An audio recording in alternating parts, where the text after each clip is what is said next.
Chapter 7. The Episode of the Barrel. The police had brought a cab with them, and in this I escorted Miss Morstan back to her home. After the angelic fashion of woman, she had borne trouble with a calm face as long as there was someone weaker than herself to support, and I had found her bright and placid by the side of the frightened housekeeper. In the cab, however, she first turned faint and then burst into a passion of weeping, so sorely had she been tried by the adventures of the night. She has told me since that she thought me cold and distant upon that journey. She little guessed the struggle within my breast or the effort of self-restraint which held me back. My sympathies and my love went out to her, even as my hand had in the garden. I felt that years of the conventionalities of life could not teach me to know her sweet, brave nature as had this one day of strange experiences. Yet there were two thoughts which sealed the words of affection upon my lips. She was weak and helpless, shaken in mind and nerve. It was to take her at a disadvantage to obtrude love upon her at such a time. Worse still, she was rich. If Holmes's researches were successful, she would be an heiress. Was it fair, was it honorable, that a half-pay surgeon should take such advantage of an intimacy which chance had brought him? Might she not look upon me as a mere vulgar fortune-seeker?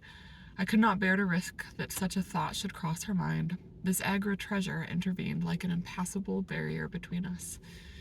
It was nearly 2 o'clock when we reached Mrs. Cecil Forrester's. The servants had retired hours ago, but Mrs. Forrester had been so interested by the strange message which Miss Morstan had received that she had sat up in the hope of her return. She opened the door herself, a middle-aged, graceful woman, and it gave me joy to see how tenderly her arms stole round the other's waist and how motherly was the voice in which she greeted her. She was clearly no mere paid dependent, but an honored friend. I was introduced, and Mrs. Forrester earnestly begged me to step in and tell her our adventures. I explained, however, the importance of my errand, and promised faithfully to call and report any progress which we might make with the case. As we drove away, I stole a glance back, and I still seemed to see that little group on the step, the two graceful clinging figures, the half-opened door, the hall light shining through stained glass, the barometer, and the bright stair-rods. It was soothing to catch even that passing glimpse of a tranquil English home in the midst of the wild, dark business which had absorbed us. And the more I thought of what had happened, the wilder and darker it grew. I reviewed the whole extraordinary sequence of events as I rattled on through the silent, gaslit streets. There was the original problem, that at least was pretty clear now. The death of Captain Morstan, the sending of the pearls, the advertisement, the letter. We had had light upon all those events. They had only led us, however, to a deeper and far more tragic mystery. The Indian treasure, the curious plan found among Morstan's baggage, the strange scene at Major Sholto's death, the rediscovery of the treasure immediately followed by the murder of the discoverer, the very singular accompaniments to the crime, the footsteps, the remarkable weapons, the words upon the card corresponding with those upon Captain Morstan's chart.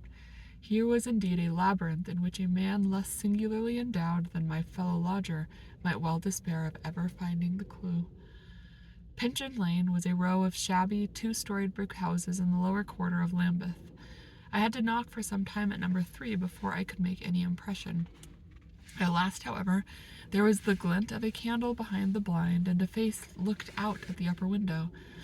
"Go on, you drunken vagabond," said the face. "If you kick up any more row, I'll open the kennels and let out 43 dogs upon you." "If you'll let one out, it's just what I've come for," said I. "Go on," yelled the voice. "So help me gracious, I have a wiper in this bag, and I'll drop it on your head if you don't hook it." "But I want a dog," I cried. "I won't be argued with," shouted Mr. Sherman. "Now stand clear, for when I say 3, down goes the wiper." "Mr. Sherlock Holmes," I began, but the words had a most magical effect, for the window instantly slammed down, and within a minute the door was unbarred and open. Mr. Sherman was a lanky, lean old man with stooping shoulders, a stringy neck, and blue-tinted glasses. "A friend of Mr. Sherlock is always welcome," said he. "Step in, sir. Keep clear of the badger, for he bites." "Ah, naughty, naughty. Would you take a nip at the gentleman?" This to a stoat, which thrust its wicked head and red eyes between the bars of its cage. "Don't mind that, sir. It's only a slow worm. It ain't got no fangs. So I gives it to the run of the room, for it keeps the beetles down. You must not mind me being just a little short with you at first, for I'm guyed at by the children, and there's many a one come down this lane to knock me up. What was it that Mr. Sherlock Holmes wanted, sir?" He wanted a dog ears. Ah, that would be Toby. Yes, Toby was the name. Toby lives at number 7 on the left ear. He moved slowly forward with his candle among the queer animal family which he had gathered round him. In the uncertain, shadowy light, I could see dimly that there were glancing, glimmering eyes peeping down at us from every cranny and corner. Even the rafters above our heads were lined by solemn fowls who lazily shifted their weight from one leg to the other as our voices disturbed their slumbers. Toby proved to be an ugly, long-haired, lop-eared creature, half spaniel and half lurcher, brown and white in color, with a very clumsy, waddling gait. It accepted, after some hesitation, a lump of sugar which the old naturalist handed to me, and having thus sealed an alliance, it followed me to the cab and made no difficulties about accompanying me. It had just struck 3 on the palace clock when I found myself back once more at Pondicherry Lane Lodge. The ex-prize fighter McMurdo had, I found, been arrested as an accessory, and both he and Mr. Sholto had been marched off to the station. 2 constables guarded the narrow gate, but they allowed me to pass with the dog on my mentioning the detective's name. Holmes was standing on the doorstep with his hands in his pockets, smoking his pipe. "Ah, you have him there," said he. "Good dog, then. Alney Jones is gone. We have had an immense display of energy since you left. He has arrested not only friend Thaddeus, but the gatekeeper, the housekeeper, and the Indian servant. We have the place to ourselves, but for a sergeant upstairs. Leave the dog here and come up." We tied Toby to the hall table and reascended the stairs. The room was as we had left it, save that a sheet had been draped over the central figure. A weary-looking police sergeant reclined in the corner. "Lend me your bull's-eye, sergeant," said my companion. "Now tie this bit of card round my neck so as to hang it in front of me. Thank you. Now I must kick off my boots and stockings. Just you carry them down with you, Watson. I'm going to do a little climbing, and dip my handkerchief into the creosote. That will do. Now come up into the garret with me for a moment." We clambered up through the hole. Holmes turned his light once more upon the footsteps in the dust. "I wish you particularly to notice these footmarks," he said. "Do you observe anything noteworthy about them?" "They belong," I said, "to a child or a small woman." "Apart from their size, though, is there anything else?" "They appear to be much as other footmarks?" "Not at all. Look here. This is the print of a right foot in the dust. Now I make one with my naked foot beside it. What's the chief difference?" "Your toes are all cramped together. The other print has each toe distinctly divided." "Quite so. That is the point. Bear that in mind. Now, would you kindly step over to the flap window and smell the edge of the woodwork? I shall stay over here, as I have this handkerchief in my hand." I did as he directed, and was instantly conscious of a strong, tarry smell. "That's where he put his foot in getting out. If you can trace him, I should think that Toby will have no difficulty. Now run downstairs, loose the dog, and look out for Blondin." By the time that I got out into the grounds, Sherlock Holmes was on the roof, and I could see him like an enormous glowworm crawling very slowly along the ridge. I lost sight of him behind a stack of chimneys, but he presently reappeared and then vanished once more upon the opposite side. When I made my way round there, I found him seated at one of the corner eaves. "That you, Watson?" he cried. "Yes. This is the place. What is that black thing down there?" "A water barrel." "Top on it?" "Yes." "No sign of a ladder?" "No." "Confound the fellow, it's a most breakneck place. I ought to be able to come down where he could climb up. The water pipe feels pretty firm. Here goes, anyhow." There was a scuffling of feet, and the lantern began to come steadily down the side of the wall. Then with a light spring he came on to the barrel, and from there to the earth. "It was easy to follow him," he said, drawing on his stockings and boots. "Tiles were loosened the whole way along, and in his hurry he had dropped this. It confirms my diagnosis, as you doctors express it." The object which he held up to me was a small pocket or pouch woven out of colored grasses, and with a few tawdry beads strung round it. In shape and size it was not unlike a cigarette case. Inside were half a dozen spines of dark wood, sharp at one end and rounded at the other, like that which had struck Bartholomew Sholto. "They are hellish things," said he. "Look out that you don't prick yourself. I'm delighted to have them, for the chances are that they are all he has. There is the less fear of you or me finding one in our skin before long. I would sooner face a martini bullet myself. Are you game for a 6-mile trudge, Watson?" "Certainly," I answered. "Your leg will stand it?" "Oh, yes." "Here you are, doggy, good old Toby. Smell it, Toby, smell it." He pushed the creosote handkerchief under the dog's nose, while the creature stood with its fluffy legs separated and with a most comical cock to its head, like a connoisseur sniffing the bouquet of a famous vintage. Holmes then threw the handkerchief to a distance, fastened a stout cord to the mongrel's collar, and led him to the foot of the water barrel. The creature instantly broke into a succession of high, tremulous yelps, and with his nose on the ground and his tail in the air, pattered off upon the trail at a pace which strained his leash and kept us at the top of our speed. The east had been gradually whitening, and we could now see some distance in the cold gray light. The square, massive house with its black empty windows and high bare walls towered up, sad and forlorn, behind us. Our course led right across the grounds, in and out among the trenches and pits with which they were scarred and intersected. The whole place, with its scattered dirt heaps and ill-grown shrubs, had a blighted, ill-omened look which harmonized with the black tragedy which hung over it. On reaching the boundary wall, Toby ran along, whining eagerly underneath its shadow, and stopped finally in a corner screened by a young beech. Where the two walls joined, several bricks had been loosened, and the crevices left were worn down and rounded upon the lower side, as though they had frequently been used as a ladder. Holmes clambered up, and taking the dog from me, he dropped it over upon the other side. "There's the print of Wooden-leg's hand," he remarked as I mounted up beside him. "You see the slight smudge of blood upon the white plaster. What a lucky thing it is that we have no very heavy rain since yesterday. The scent will lie upon the road in spite of their 28 hours' start." I confess that I had my doubts myself when I reflected upon the great traffic which had passed along the London road in the interval. My fears were soon appeased, however. Toby never hesitated or swerved, but waddled on in his peculiar rolling fashion. Clearly the pungent smell of the creosote rose high above all other contending scents. "Do not imagine," said Holmes, "that I depend for my success in this case upon the mere chance of one of these fellows having put his foot in the chemical. I have knowledge now which would enable me to trace them in many different ways. This, however, is the readiest, and since fortune has put it in our hands, I should be culpable if I neglected it. It has, however, prevented the case from becoming the pretty little intellectual problem which it at one time promised to be. There might have been some credit to be gained out of it, but for this too palpable clue." "There is credit and to spare," said I. "I assure you, Holmes, that I marvel at the means by which you obtain your results in this case even more than I did in the Jefferson Hope murder. The thing seems to me to be deeper and more inexplicable. How, for example, could you describe with such confidence the wooden-legged man?" "Pshaw, my dear boy, it was simplicity itself. I don't wish to be theatrical. It is all patent and above board.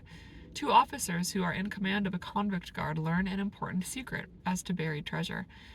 A map is drawn for them by an Englishman named Jonathan Small. You remember that we saw the name upon the chart in Captain Morstan's possession. He had signed it in behalf of himself and his associates, the sign of the four, as he somewhat dramatically called it. Aided by this chart, the officers, or one of them, gets the treasure and brings it to England, leaving, we will suppose, some condition under which he received it unfulfilled. Now then, why did not Jonathan Small get the treasure himself? The answer is obvious. The chart is dated at a time when Morstan was brought into close association with convicts. Jonathan Small did not get the treasure because he and his associates were themselves convicts and could not get away. "But this is mere speculation," said I. "It is more than that. It's the only hypothesis which covers the facts. Let us see how it fits in with the sequel. Major Sholto remains at peace for some years, happy in the possession of his treasure, when he receives a letter from India which gives him a great fright. What was that? A letter to say that the men whom he had wronged had been set free, or had escaped. That's much more likely, for he would have known what their term of imprisonment was. It would not have been a surprise to him. What does he do then? He guards himself against a wooden-legged man, a white man, mark you, for he mistakes a white tradesman for him and actually fires a pistol at him.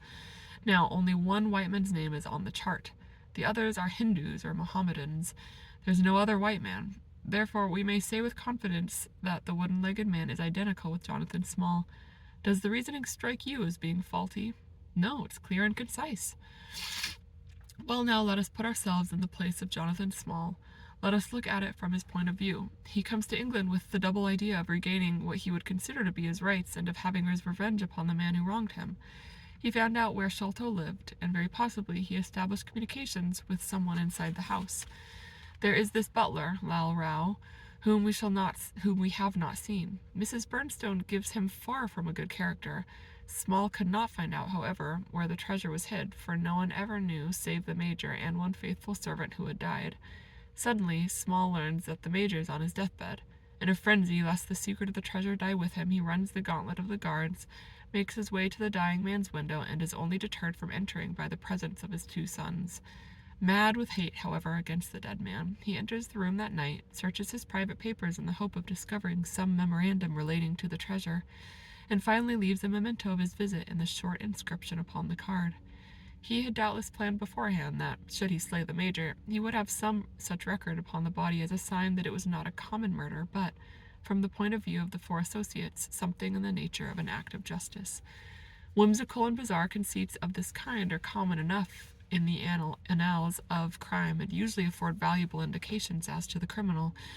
Do you follow all this? Very clearly. Now, what could Jonathan Small do? He could only continue to keep a secret watch upon the efforts made to find the treasure. Possibly he leaves England and only comes back at intervals. Then comes the discovery of the garret, and he is instantly informed of it. We again trace the presence of some confederate in the household. Jonathan, with his wooden leg, is utterly unable to reach the lofty room of Bartholomew Sholto. He takes with him, however, a rather curious associate, who gets over this difficulty but dips his naked foot into creosote, whence come Toby and a 6-mile limp for a half-pay officer with a damaged tendo Achilles. But it was the associate and not Jonathan who committed the crime. Quite so. And rather to Jonathan's disgust, to judge by the way he stamped about when he got into the room. He bore no grudge against Bartholomew Sholto, and would have preferred if he could have been simply bound and gagged.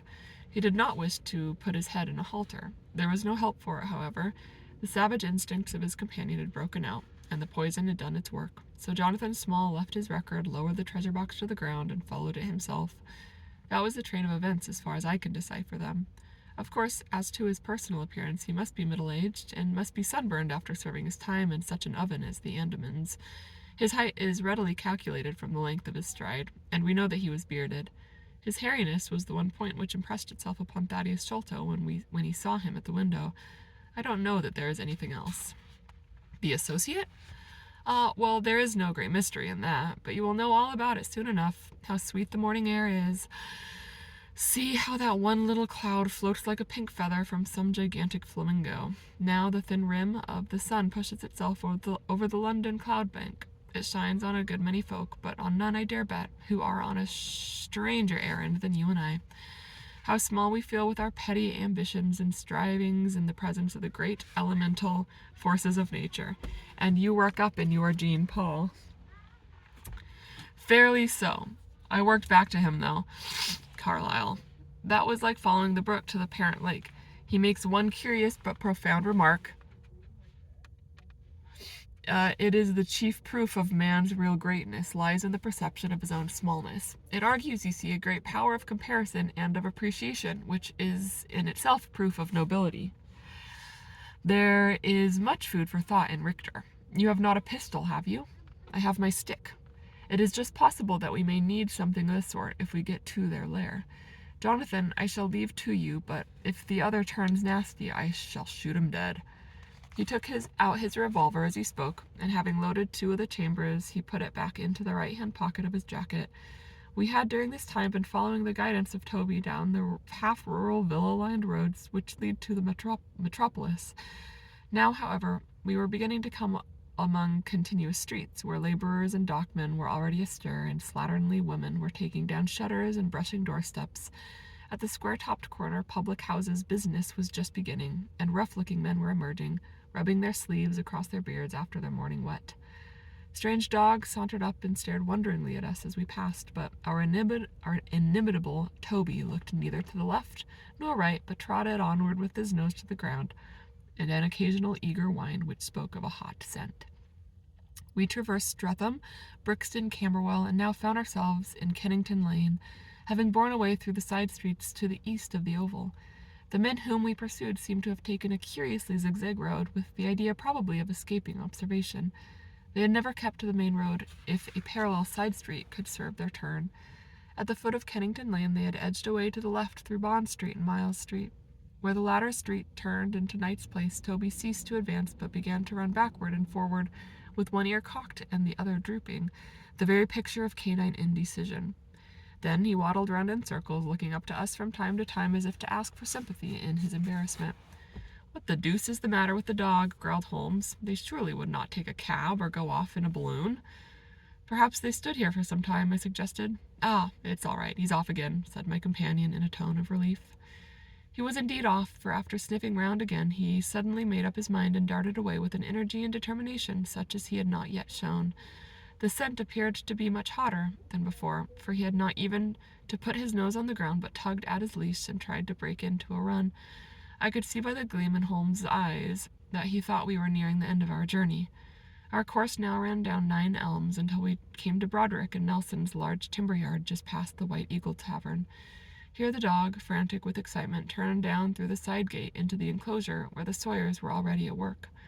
On the dog raced through sawdust and shavings, down an alley, round a passage, between 2 wood piles, and finally, with a triumphant yelp, sprang upon a large barrel which stood upon the hand trolley on which it had been brought. With lolling tongue and blinking eyes, Toby stood upon the cask, looking from one to the other of us for some sign of appreciation. The staves of the barrel and the wheels of the trolley were smeared with a dark liquid, and the whole air was heavy with the smell of creosote. Sherlock Holmes and I looked blankly at each other, and then burst simultaneously into an uncontrollable fit of laughter.